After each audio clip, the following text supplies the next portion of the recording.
Bonsoir Frédéric Decker. Bonsoir. Vous êtes météorologue à Météo News. C'est reparti pour une nouvelle saison des ouragans. Celui-ci suscite vraiment beaucoup d'inquiétudes. Pourquoi ?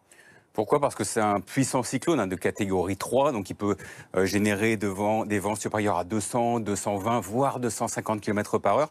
Des pluies torrentielles également, puisqu'on attend entre 600 et 1000 mm de précipitations en 24 heures, ou un petit peu moins, ou un petit peu plus selon les endroits. Donc forcément, avec de telles quantités de pluie et des vents aussi violents, on peut craindre des dégâts vraiment très importants. Oui, les autorités ont évoqué une image. Un des responsables des pompiers a dit que ça pourrait être comme un coup de poing de Mike Tyson, l'impact. Oui, c'est un peu ça, effectivement. Quand on a un cyclone aussi puissant qui arrive surtout sur la zone côtière, on a à la fois donc le vent qui se renforce très brutalement, surtout à l'approche de l'œil du cyclone, en fait, avec en prime donc du vent très très violent et des très fortes pluies. Et donc c'est cette combinaison vraiment de phénomènes extrêmement puissants qui donne l'impression d'un coup de poing. L'ouragan est, j'allais dire, mesuré minute par minute, heure après heure. Donc on a vu qu'il était rétrogradé en catégorie 3.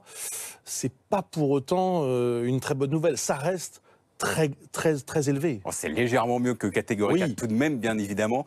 Mais bien sûr, ça va forcément apporter des conditions extrêmement compliquées sur cette partie des États-Unis, notamment sur le sud de la Caroline du Nord et la Caroline du Sud. Donc, ils vont être vraiment sous des intempéries extrêmement fortes, notamment donc vendredi, puisque c'est vendredi qu'on attend l'arrivée de ce cyclone.